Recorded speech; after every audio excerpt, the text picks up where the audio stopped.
Olá pessoas, espero que vocês estejam bem, aqui é o professor Kelvin Souza e hoje a gente está finalizando aí esse primeiro capítulo que fala sobre os aspectos naturais da África, a gente está encerrando aí esse primeiro conteúdo. Estava falando com a Nisa de qual vai ser a nossa probabilidade das semanais, tá? Então é muito provável que essas semanais ocorram aí nesse período entre 14 de setembro, tá? Então a gente já vai preparando aí, porque então provavelmente a gente vai definir mais ou menos como foi no segundo bimestre, tá? 2 capítulos para semanal e 2 para bimestral. Tudo muito tranquilo, tá certo? Espero que vocês estejam conseguindo fixar bem aí os conteúdos. Em relação ao continente africano, se não estiver entendendo bem, não esquece, tá? Pode mandar e-mail, pode comentar onde tiver aí a aula. Tava fechando aí as notas e as médias de vocês, tá? Então, assim, percebi que eu só tive da turma inteira, né, 2 revisões, tá? Muitas pessoas pararam de entregar as atividades. Então, assim, é importantíssimo que vocês entreguem essas atividades, tá? Não esqueçam que ela compõe e fecha uma nota sozinha e sem ela, não fica muito complicado de vocês passarem do bimestre, tá? Essas semanas eu devo estar encaminhando para vocês um trabalho de recuperação paralela, tá? Algo simples aí para a gente tentar recuperar essas notas, valendo aí entre 2 e 3 pontos, vai depender muito de como eu ainda vou estruturar esse trabalho, tá? Vi que alguns professores passaram prova como recuperação paralela, eu não acho que seja esse o ideal, pelo menos eu não trabalho dessa forma, né? Então é provável aí que eu passe um trabalho para casa que dê um pouco, né, mais aí de resultado e resultados palpáveis, né? Trabalho de não foi papel maço para você fazer, bater a fotinha e encaminhar para o meu e-mail. Então essas semanas eu devo estar elaborando isso daí. Então, simbora. A gente continua falando um pouco sobre a geologia e o relevo do continente africano, lembrando que o continente africano ele apresenta mais constituições de placas tectônicas, apresenta movimentos orogenéticos, ou seja, movimentos de criação do relevo, ou seja, nós vamos encontrar na África montanhas, nós vamos encontrar na África cadeias montanhosas que constituem, por exemplo, a cadeia do Atlas, tá? Sem contar que, se a gente lembrar daquele conteúdo, tá, de deriva continental e as teorias do Alfred Wegener, a gente vai entender que o argumento morfológico, tá, que envolvia a morfologia, ou seja, a forma do relevo, mostrava aquele encaixezinho que o continente africano realiza com a América do Sul. Sem contar na questão geológica, ou seja, dá a entender que milhares de anos atrás essas duas porções e massas continentais foram unidas, tá? Então, a gente tem como um importante espaço de relevo a Cordilheira do Atlas, lembrando que boa parte dos rios nascem nessas cabeceiras de montanha, tá? São resultado, em alguns casos, do degelo da neve. Lembrando, existe neve aí no continente africano. A gente vai falar um pouco sobre, por exemplo, o Monte Kilimanjaro, que é um dos pontos mais altos do continente, tá? Então aqui a gente consegue perceber, tá, um mapa que mostra o relevo e a hidrografia, tá, aqui do continente africano.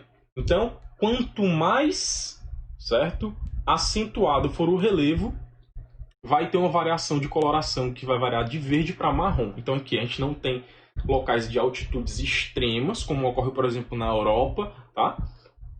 E na Ásia, mas nós temos altitudes aqui moderadas, tá? A cadeia do Atlas, o Planalto da Etiópia. E aí, Kelvin, caramba, eu tô vendo muito nome de Planalto, não é? E esses planaltos estão associados a locais elevados. É só você lembrar aqueles conceitos de planalto e planície.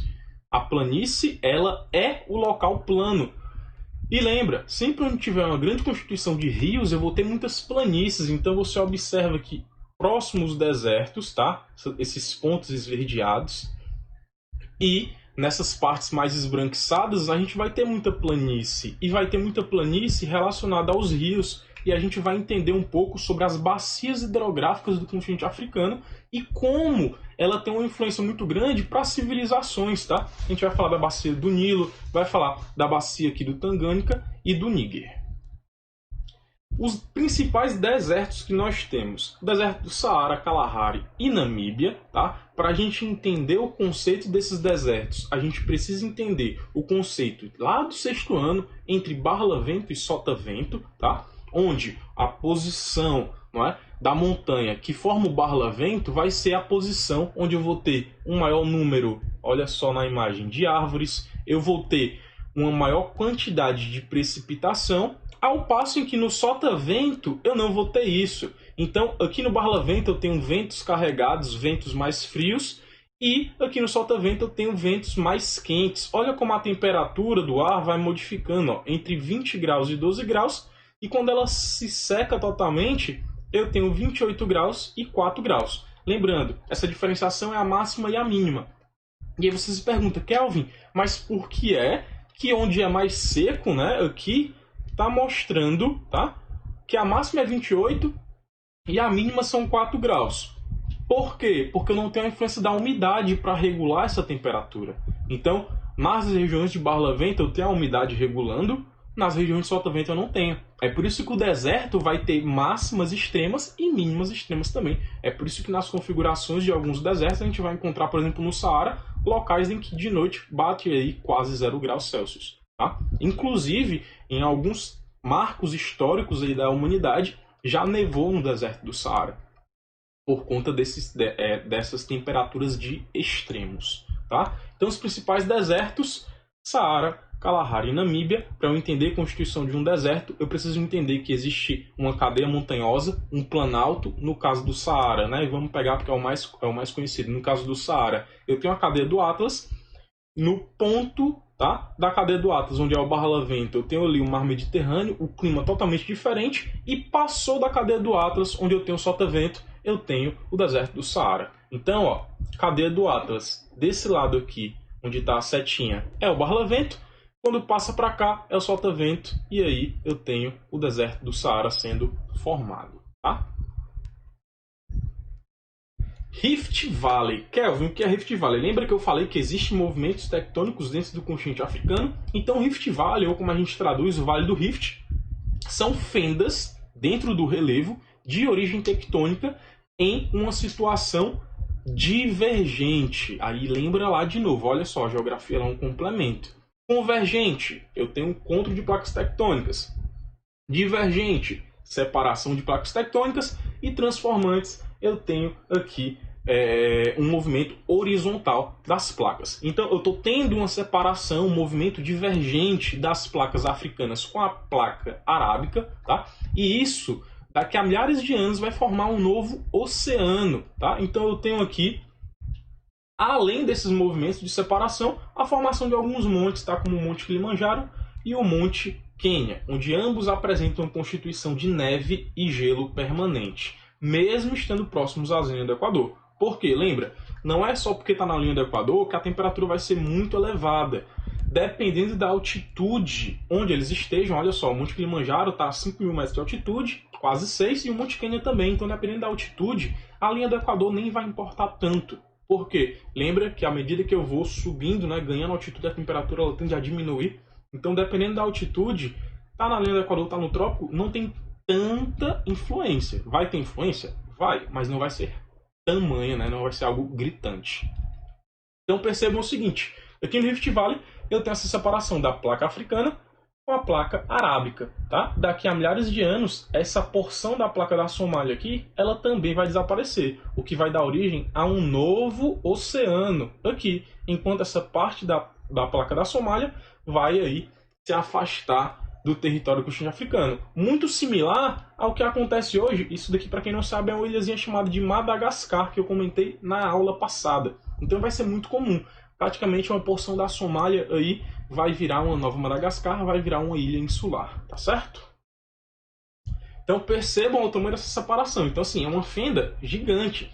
Ah, Kelvin, o governo, né? Os governos dos países africanos não poderiam tapar essa fenda? Olha, poderia, tá? Seria um investimento imenso, né? Porque não se sabe ao certo o passo da profundidade dessa fenda. A gente está falando aqui de uma força planetária. Seria possível, mas depois de alguns anos, essa fenda abriria de novo. Tá? Isso é um movimento planetário. Tá? É muito pouco provável que os seres humanos, tá, nos próximos aí 500 anos, tenham uma capacidade tecnológica para influenciar em movimentos planetários. E aí, aproveitando que a gente está falando de movimento planetário, deixa eu trazer uma observação para vocês. Constantemente a gente vê algumas notícias relacionadas, já que a gente está falando de planeta, né? A questão de asteroides, cometas, meteoros que podem atingir a Terra. Então, assim, hoje, se ocorresse, né, de um grande meteoro, um grande cometa, atingisse a Terra, nós não temos tecnologia suficiente, por exemplo, para desviar aí esse corpo celeste do seu percurso. Então, o grande desafio da NASA para os próximos 50 anos é fazer pequenas missões, tá, não tripuladas de início, para colocar explosivos aí, nesses corpos celestes pequenos para impedir a sua trajetória com o planeta. E assim, se a gente consegue impedir uma trajetória de impacto, mesmo que seja a uma distância de poucos centímetros, tá? Isso tem uma influência gigantesca, porque a gente está falando de um corpo celeste de toneladas, tá? De peso e, obviamente, de massa muito grande. Então, por enquanto, nós não temos ainda esse recurso tecnológico, nós, humanidade. A gente está falando de um panorama geral, tá? Então, é muito pouco provável que a gente consiga impedir esse tipo de movimento. No caso, nós temos, né, como espécie que nos adaptar a isso. Hidrografia do continente africano, tá? Por conta dessa questão tectônica, eu vou ter a grande formação de lagos dentro dessas fendas. Então, eu vou ter grandes lagos africanos, como o Lago Vitória, Lago Tanganyika e o Nyassa. Eles vão ter uma importância econômica e social gigante para as populações que vivem próximas a ele, tá? Eles vão garantir a questão dos recursos hídricos para saciar a sede, recursos alimentícios como os peixes, e também vão ser um problema, já que a gente está falando do continente africano e esses lagos vão estar infestados de alguns animais, tá? Como, por exemplo, os crocodilos, que tem um impacto negativo nas populações tradicionais, porque eles matam as pessoas, sem contar nos hipopótamos também, tá? A gente fala de crocodilo e lembra muito da questão dos ataques, mas os hipopótamos no continente africano e no mundo de maneira geral são os animais que mais matam pessoas. Perdão, não mais matam pessoas, né? Na África são os que mais matam pessoas, tá? De uma maneira geral, panorama mundial, os que mais matam as pessoas aí são os mosquitos e as doenças transmissíveis por eles. Então aqui eu tenho o Lago Vitória, Lago Tanganyika e o Lago Nyassa, todos de origem tectônica. As principais bacias hidrográficas do continente africano, tá? É a bacia do Rio Congo, tá certo? Está atrelada ao Rift Valley, tá? É, obviamente, aqui uma das bacias mais profundas e o segundo rio com maior vazão e potencial hidrelétrico, porque ele é um rio de planalto. Ou seja, é muito bom para as usinas hidrelétricas. E aí você lembra, rios de planalto, tá? Não são planos, não são bons para a navegagem, tá? São rios que apresentam muitas declividades. Cachoeiras são bons para a construção de energia hidrelétrica, tá? Rios de planície, aí é o oposto. Esses sim são muito bons para as hidrovias. Então aqui eu tenho a bacia do Congo, bacia do Rio Nilo. Não me canso de falar que sem a bacia do Rio Nilo nós não teríamos sociedade egípcia. Sem sociedade egípcia nós acabaremos por ter a nossa civilização sendo atrasada, tá? Então o Nilo ele tem uma importância gigante e ele, tá, a sua nascente está associado aí ao Lago Vitória, tá? Então sem ele a gente não teria essa sociedade egípcia, porque o Nilo ele tem a capacidade, né, de sua vazão de atravessar e cortar o deserto do Saara de norte a sul. Então, o Nilo ele é bem fértil, tá? Muito bom para a agricultura e graças a isso a sociedade egípcia conseguiu aí, se proliferar. Então, eu tenho aqui imagens do Nilo, tá? Olha só a extensão dele. A grande curva do Nilo era justamente a área onde ocorria aí a maior concentração da produção de agricultura e de agropecuária dos egípcios. E eu tenho, tá, a bacia do rio Níger, que é a terceira maior bacia da África, tá? Eu coloquei na ordem bonitinha. E essa bacia, ela é muito importante porque aqui eu já estou falando de um território de planície, tá? O Nilo também apresenta-se como um território de planície, tá? Vocês podem até perceber que na imagem do Nilo você tem a formação dos meandros, que são essas voltas. E aí a gente lembra lá do 7º ano, quando a gente estava falando que um rio, à medida que ele vai envelhecendo, ele vai formando essas curvas, não é? O relevo ele vai baixando o seu tamanho, ou seja, o planalto vai sendo erodido, não é? Aquelas circunferências dentro do relevo elas vão diminuindo e a planície vai aplanando o terreno, né? Vai ficando retinha e ele vai ali provocando os meandros, que são essas voltas, mostrando que ele está saindo de uma fase jovem e indo para uma fase velha, uma fase senil, onde ele vai perdendo força. Tá? Se esse rio fosse um rio jovem, ele ia direto. A gente perceberia na imagem uma reta. Não é o que acontece. Então, aqui no Rio Níger, eu tenho um rio de planície, muito utilizado, tá, para a navegação, para o transporte hidroviário, tá? Lembra lá dos tipos de transporte, que eu tenho o aquaviário, tá, que é a mesma coisa de hidroviário, e tanto pode ser fluvial quanto marítimo, fluvial voltado para os rios e marítimos para os mares e oceanos, quanto para a irrigação. E aqui, pessoal, a gente precisa ter algumas considerações. Por quê? Porque boa parte das comunidades tradicionais elas vão criar, tá? E cultivar. Criar animais para abate e cultivar. Ah, mas eu vi no documentário da Discovery que existem algumas comunidades tradicionais africanas que elas não criam, elas somente caçam. E aí, como é que fica essa questão? Então, assim, quando a gente for falar da parte populacional, a gente vai entender que, graças à Europa, todo o território africano ele é fragmentado. Então a gente tem comunidades tradicionais que fazem parte daquela África subsaariana que a gente comentou na aula passada. E boa parte da África, chamada de África do Norte, que faz parte daquela, principalmente de pessoas que possuem aí uma religião islâmica, vai ser o povo que são considerados os mais civilizados. Então as comunidades tradicionais elas vão estar aí mais afastadas, mais voltadas para o sul do continente, tá? E bem espalhadas. Então a gente vai ter várias e várias comunidades que a gente vai ver, né? Várias etnias, várias línguas, tá? Diferentes. E essas pessoas vão tentar sobreviver da melhor forma possível sem a ajuda governamental, tá? É tanto que, por exemplo, elas não saem do vilarejo dela para ir para outro, não. A não ser na questão dos conflitos, que ainda existem conflitos tradicionais dessa forma, tá? Mas elas não saem de uma comunidade e vai, por exemplo, para uma cidade comprar alimento e voltar, não. Tá? Tudo que ela provém é do meio natural. E aí ela vai caçar, ela vai buscar água no rio, né? E quando a gente fala dessa questão de caça, é desde os animais menores, até por exemplo um rato, até os animais maiores, como por exemplo acontece aí, delas matarem crocodilos para se alimentar, delas matarem hipopótamos, elefantes em alguns casos, rinocerontes, tá? Os felinos não fazem tanta parte do cardápio não. E também vamos ter a questão do canibalismo em algumas tribos africanas, tá? A ideia do canibalismo ela é bem difundida porque muitas culturas acreditam que quando você ingere, tá, ali o corpo do seu inimigo, tá, a carne, você está ingerindo também, tá, o seu poder, né, o poder aí, entre aspas, no caso seria a vitalidade. E a gente tem uma doença, tá, uma doença causada por proteínas infectantes que são chamados prions, tá, que causam demência nas pessoas. Então é muito comum encontrar aí nessas comunidades esses casos de doenças porque esses prions, essas proteínas infectantes, elas estão no cérebro. E um dos principais consumos dessas tribos canibais é o cérebro dos seus inimigos, tá? O que faz disseminar essa doença. E aqui a gente está falando de um aspecto cultural, tá? Faz parte da cultura dessas pessoas.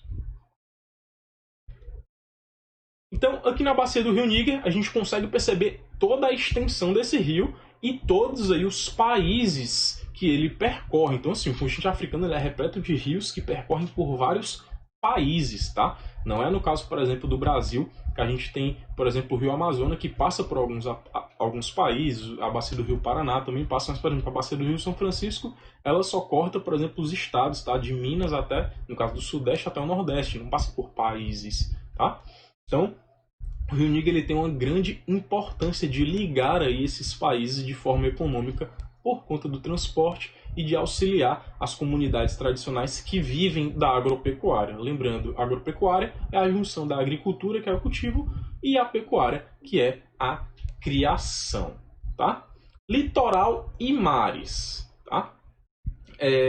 Aqui no continente africano a gente tem como principais golfos, tá? O Golfo da Guiné e o Golfo de Aden, como os principais mares, tá? O Mar Mediterrâneo e o Mar Vermelho, ambos nessa questão de transporte, de turismo.